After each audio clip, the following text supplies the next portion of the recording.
নমস্কার আমার প্রিয় চাষি ভাইরা, আজকের ভিডিওয়ে আপনাদেরকে আমি বলতে চলেছি তিনটি সমস্যার সমাধান নিয়ে।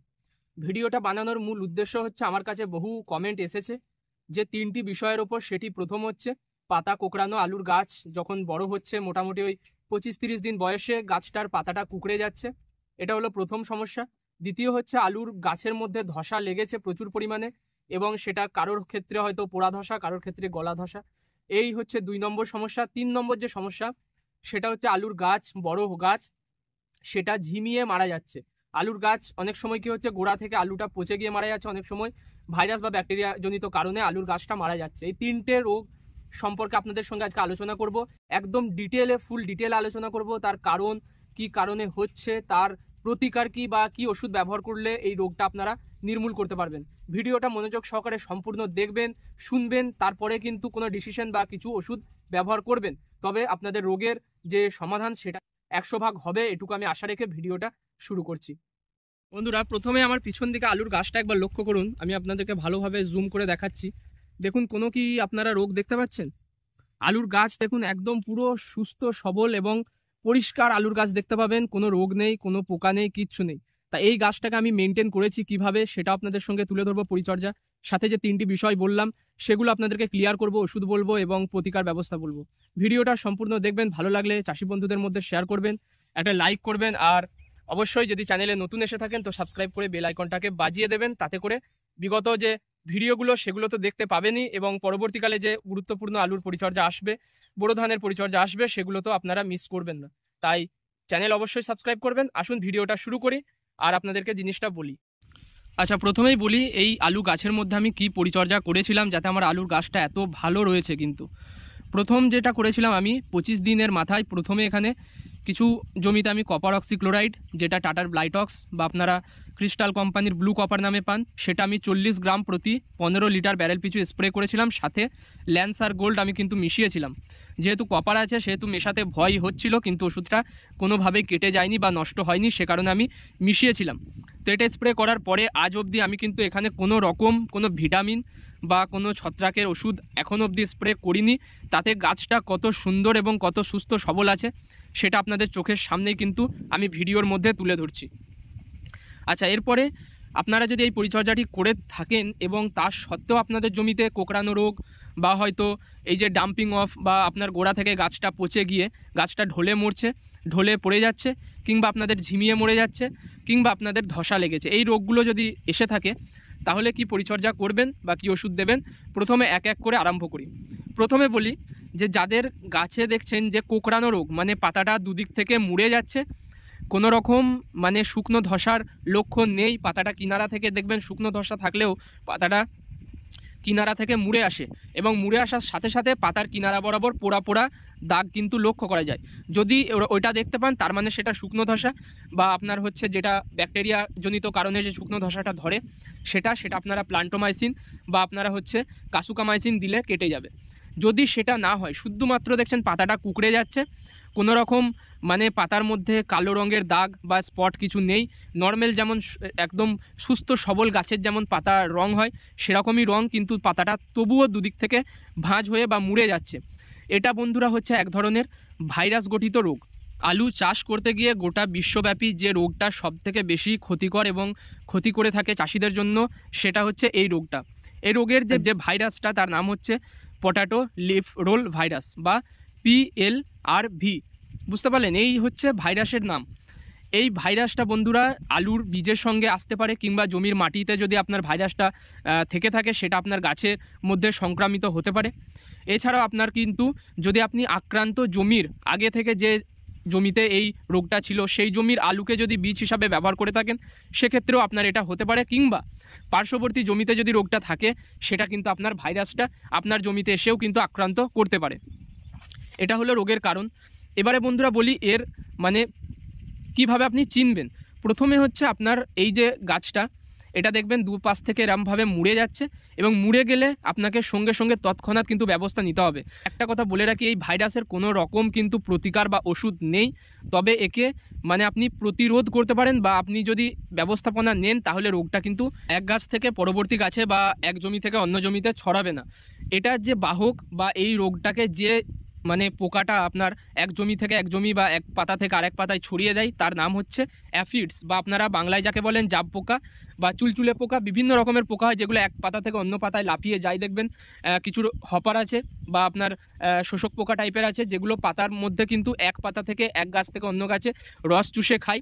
তো সেই পোকার মাধ্যমে কিন্তু এক আক্রান্ত গাছের রসটা যখন একটা পোকা খেলো এবং পার্শ্ববর্তী গাছে গিয়ে বসে সেখানে রসটা খেলো, এইভাবে এক গাছ থেকে অন্য গাছে রোগটা কিন্তু ছড়িয়ে যায়। তাই এই রোগটাকে আপনার নির্মূল করতে হলে সবার প্রথমে আপনার জমিতে যে অ্যাফিডস আছে বা জাব পোকা আছে সেটাকে মারতে হবে।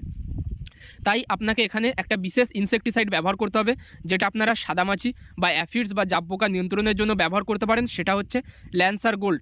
এই ল্যান্সার গোল্ডের মধ্যে অ্যাসিফেট এবং কিন্তু আপনার ইমিডাক্লোরাপিডের মিশ্রণ আছে। আপনারা যদি সিঙ্গেলভাবে ইমিডাক্লোরাপিড বা অ্যাসিফেট ব্যবহার করেন, বা আপনারা যদি আরও কোনো ভালো মানের আপনারা এই ওষুধ ব্যবহার করেন, সেক্ষেত্রেও করতে পারেন। কিছু ভালো ওষুধের কথা বলি। প্রথমেই বললাম আপনাকে ল্যান্সার গোল্ড, দ্বিতীয় হচ্ছে বায়ারের মোভেন্টো, তৃতীয় হচ্ছে আপনার টাটা মিডা, বা আপনারা কিন্তু এখানে থাইমিথক্সামও ব্যবহার করতে পারেন, যেহেতু থাইমিথক্সাম আপনার অ্যাফিড, জ্যাসিড এবং সাদামাছির উপরে প্রোটেকশন দিয়ে রাখে বা এগুলোকে কিন্তু মেরে ফেলে। তাই এই যে পোকাটাকে যদি আপনি নিয়ন্ত্রণ করে দেন, এই রোগটা আপনার এক গাছ থেকে অন্য গাছে ছড়াবে না। বুঝতে পারলেন? এই হচ্ছে প্রতিকার ব্যবস্থা। এর কোনো ওষুধ নেই। বুঝতে পারলেন? এর কোনো কিন্তু ওষুধ নেই। এবারে দ্বিতীয় যে সমস্যা, সেটা হচ্ছে আপনারা গাছ দেখছেন ধসার প্রকোপে পড়ে গেছে। গাছে ধসা লক্ষ্য করতে পারছেন, গলা ধসা, কিছু দেখবেন গাছের পাতার মাঝে একটা পচা পচা দাগ দেখতে পাবেন, স্পট পড়ে গেছে, এটা হচ্ছে গলা ধসা। এই ধসা লাগলে আপনাকে কিন্তু খুব ভালো মানের একটা ছত্রাকনাশক এখানে স্প্রে করতে হবে। প্রথমে একটা ছত্রাকনাশক বলি, সেটা হচ্ছে কার্বেন্ডাজিম প্লাস ম্যানকোজেব, যেটা আপনি পাবেন হচ্ছে স্প্রিন্ট ওষুধটাই, মানে ইন্ডোফিলের যে স্প্রিন্ট তার মধ্যে পাবেন। দ্বিতীয় হচ্ছে রিডোমিল গোল্ড ব্যবহার করতে পারেন, যাতে মেটালক্সিল 4% এবং ম্যানকোজেব 64% রয়েছে। তো এই মিশ্রণের যুক্ত আপনি কিন্তু ছত্রাকনাশক যখনই ব্যবহার করবেন, সেক্ষেত্রে দেখবেন এই যে গলা ধসাটা, এটা কিন্তু রুখে যাবে। তবে আপনাকে গলা ধসার ওষুধ, একবার যদি গাছে গলা ধসা লেগে যায়, আপনাকে প্রত্যেক 7 থেকে 8 দিন অন্তর অন্তর পাল্টে বিভিন্ন ধরনের ভালো ভালো ছত্রাকনাশক স্প্রে করেই যেতে হবে। যদি একবারও আপনি মানে গ্যাপ দিয়ে দেন বা থেমে যান বা ওষুধ স্প্রে করতে ভুলে যান, সেক্ষেত্রে পুনরায় আপনার কিন্তু ওই ছত্রাকের রেণুটা গাছের মধ্যে ছড়াবে এবং পুনরায় অন্যান্য যে সুস্থ গাছগুলো আছে সেগুলোকে গলা ধসার প্রকোপে কিন্তু নিয়ে চলে আসবে। এবারে বন্ধুরা আলোচনা করি শুকনো ধসা। শুকনো ধসা গাছে লেগে থাকে মূলত ব্যাকটেরিয়ার কারণে। এটা আপনার পাতাটা দেখবেন দুদিক থেকে ওই যে লিফ কার্ল ভাইরাস হয় সেরকমই কিন্তু মুড়ে যাবে, কিন্তু পাতার কিনারা বরাবর একটা কালো স্পট আপনার দেখা যাবে। এর যে ধসাটা, এটা কালো হয়ে যাবে পাতার কিনারাটা এবং পাতাটা মুড়ে যাবে। গাছের বৃদ্ধি দেখবেন একদমই থেমে গেছে। যতই আপনি এখানে ছত্রাকনাশক বা আপনি হচ্ছে এখানে ভিটামিন দেন, গাছটা দেখবেন ছাড়ছে না। যতই চাপান দেন, গাছটা ওইভাবেই বসে থাকবে। এক্ষেত্রে আপনাকে ব্যবহার করতে হবে হচ্ছে প্লান্টোমাইসিন, বা আপনি ব্যবহার করতে পারেন কাসুকামাইসিন।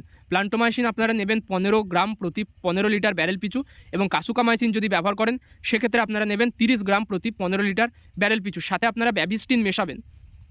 বুঝতে পারলেন? সাথে ব্যাবিস্টিন মেশাবেন, দিয়ে স্প্রে করে দেবেন। ব্যাবিস্টিন 30 গ্রাম নেবেন কিন্তু 15 লিটার জলের জন্য।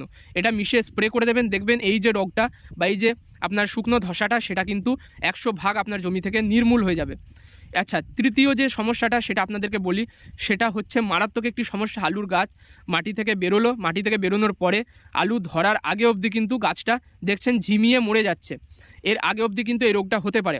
এটা 3 কারণে হতে পারে। প্রথম হচ্ছে আলুর বীজটা যদি আপনার মাটিতে যে বীজটা লাগিয়েছেন সেটা যদি বেশি জলের কারণে বা কোনো একটা কারণেই হোক যদি পচে গিয়ে থাকে, আপনি যদি বীজের ট্রিটমেন্ট না করে থাকেন, মানে ডাইরেক্ট বীজটা বাজার থেকে কিনে এনে লাগিয়েছেন, সেক্ষেত্রে বীজটা কিন্তু আলু বীজটা আপনার মাটিতে যে সমস্ত ছত্রাক আছে তার প্রকোপে কিন্তু আলুর বীজটা যদি পচে গিয়ে থাকে, আপনার গাছটা দেখবেন কিছুদিন পর থেকে ঝিমিয়ে মরে যাবে।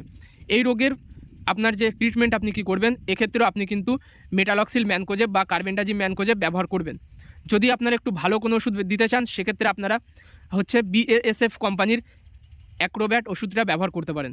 যদি কার্বেন্ডাজিম ম্যানকোজেব ব্যবহার করেন, সেক্ষেত্রে 40 থেকে 50 গ্রাম ব্যবহার করবেন আলুর ক্ষেত্রে। অন্যান্য সবজিতে যা ব্যবহার করেন, আলুর ক্ষেত্রে তুলনামূলক একটু বেশি ব্যবহার করবেন। এক্ষেত্রে এটা যদি আপনি এই ওষুধটা এখানে স্প্রে করে দেন, এই রোগটা কিন্তু নির্মূল হয়ে যাবে। এবং এই ওষুধটা আপনাকে 4 দিন কি 5 দিন ছাড়া 2 বার স্প্রে করলেই আপনারা দেখবেন রোগটা নির্মূল হয়ে গেছে। আচ্ছা, দ্বিতীয় যে কারণে গাছটা ঝিমিয়ে মারা যায়, সেটা হচ্ছে আপনার যদি জমিতে আপনি বেশি পরিমাণে জল দিয়ে ফেলেন, সেক্ষেত্রে আপনার গাছটা বসে যায় এবং বসে গিয়ে গাছের গোড়া থেকে পচন ধরে, সেক্ষেত্রেও গাছটা মারা যায়। এক্ষেত্রেও আপনি কিন্তু ওই কার্বেন্ডাজিম ম্যানকোজেব ব্যবহার করবেন, রোগটা কিন্তু নির্মূল হয়ে যাবে। আচ্ছা, আর একটা কারণে হয়, যেটা হচ্ছে গাছের গোড়াতে পোকাতে কিন্তু কেটে দেয়। কিছু পোকা আছে যেগুলো লেদা পোকা বা আপনারা সবুজ রঙের লম্বা যে পোকাটা হয়, এগুলো গোড়া থেকে গাছটাকে কেটে দেয়, সেক্ষেত্রে গাছটা ঝিমিয়ে মরে যায়। এক্ষেত্রে আপনারা যে ওষুধটা ব্যবহার করবেন সেটা হচ্ছে ক্লোরোপাইরিফস 20% ইসি। এটা আপনারা বাজারে পেয়ে যাবেন হচ্ছে ডার্সবান নামে। এছাড়াও আপনারা প্রোফেক্স সুপার ব্যবহার করতে পারেন। এই যে আপনার পোকার উৎপাতটা এটা কিন্তু একদমই বন্ধ হয়ে যাবে। আচ্ছা, এরপরে যে মেন কারণে বড় বড় আলুর গাছ আলু ধরার সময় কিন্তু মরে যায়, সেটা হচ্ছে একটা ব্যাকটেরিয়াল কারণ। ব্যাকটেরিয়াল কারণেও কিন্তু আলুর গাছ এইভাবে ঝিমিয়ে মারা যায়। এই ব্যাকটেরিয়াটা কিন্তু খুবই খাতারনাক।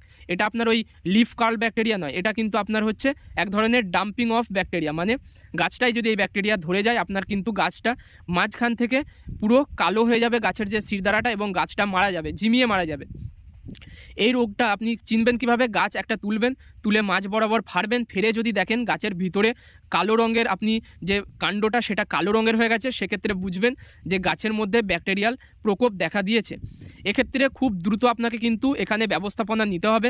ভালো মানের আপনাকে স্ট্রেপ্টোমাইসিন ভালো কোম্পানির একটা ব্যবহার করতে হবে। এছাড়া আপনি ব্যবহার করতে পারেন প্লান্টোমাইসিন বা কাসুকামাইসিন। অ্যারিস কোম্পানির প্লান্টোমাইসিন আপনারা এক্ষেত্রে একটু বেশি পরিমাণে ব্যবহার করবেন, কমপক্ষে যেন 20 গ্রাম প্রতি 15 লিটার ব্যারেলে হয়। এছাড়া আপনি যদি কাসুকামাইসিন ব্যবহার করেন, 30 গ্রামের পাউচ পাওয়া যায়, সেটা ব্যবহার করতে পারেন। এখানে কপার অক্সিক্লোরাইড থাকবে, যার কারণে রোগটা কিন্তু পার্শ্ববর্তী গাছে আর পুনরায় ছড়াবে না। আচ্ছা, এরপরে এই যে জমিতে আপনি কি পরিচর্যা করবেন, এই জমিতে আপনি জল সেচটা কিছুদিনের জন্য বন্ধ রাখবেন। যে জায়গায় দেখছেন ডাম্পিং অফ বা এই যে গাছ মরাটা বেশি পরিমাণে লেগে গেছে এবং ব্যাকটেরিয়াল কারণে হয়েছে, সেখানে আপনি ওই ড্রেন কটায় জল দেবেন না, জল বন্ধ রাখবেন। বাকি জমিতে জল দেবেন এবং ওষুধটা খুব দ্রুত আজকালের মধ্যে স্প্রে করবেন। আচ্ছা, আরেকটি গুরুত্বপূর্ণ কথা, আপনাদের গাছে যদি দেখেন যে ধসা লেগে আছে, সেক্ষেত্রে জলসেচ একদমই কমিয়ে দেবেন। খুব দেরি করে টান দিয়ে কিন্তু জলসেচ দেবেন। যদি একান্তই দেখেন গাছগুলো টানে বা জলের জন্য ঝিমিয়ে পড়ছে, তখন জলসেচ দেবেন। এবং ইউরিয়া সারের ব্যবহার একদমই করবেন না। এই সময় যদি ইউরিয়া সার ব্যবহার করে দেন, সেক্ষেত্রে ধসাটা কিন্তু প্রচুর পরিমাণে বেড়ে যাবে এবং এটাকে আপনি এরপরে আর কন্ট্রোল করতেই পারবেন না। তো এই জিনিসটা মাথার মধ্যে অবশ্যই রাখবেন। এই হচ্ছে আপনার ট্রিটমেন্ট, এই হচ্ছে কিছু আপনার প্রতিকার যেগুলো আপনারা নিতে পারেন। আপনাদেরকে আমি খুব ভালোভাবে কিন্তু বুঝিয়ে দিলাম যে গাছের কোঁকড়ানো হলে কি করবেন, গাছে আপনার ধসা লাগলে কি করবেন, গাছে আপনার ডাম্পিং অফ বা ঝিমিয়ে মরা রোগ হলে সেক্ষেত্রে কি করবেন। আমি আশা করছি আপনারা বুঝতে পেরেছেন ব্যাপারটা। যদিও এখনও কোনো সমস্যা থেকে থাকে বা বুঝতে অসুবিধা হয়, আমাকে নিচে কমেন্ট করবেন। আমি আপনাদের কমেন্টের যথাযথ উত্তর বা আপনাদেরকে সমাধান কিন্তু দেবো। আর যদি এখনও অবধি ভিডিওটা আপনারা কন্টিনিউ করছেন, ভালো লাগছে, অবশ্যই একটা লাইক করবেন, সাথে থাকবেন। চ্যানেলটাই যদি সাবস্ক্রাইব না করে থাকেন, সাবস্ক্রাইব করে নেবেন। এরকমই কিন্তু নতুন আপনাদেরকে ভিডিওর মাধ্যমে আমি আপনাদেরকে সমস্ত রকমের চাষের সমাধান কিন্তু দিয়ে যাব। আজকের মতো এটুকুই, আপনাদেরকে অসংখ্য ধন্যবাদ জানিয়ে ভিডিওটা এখানেই শেষ করলাম। আপনারা ভালো থাকবেন, সুস্থ থাকবেন এবং গাছের সঠিক পরিচর্যা নেবেন।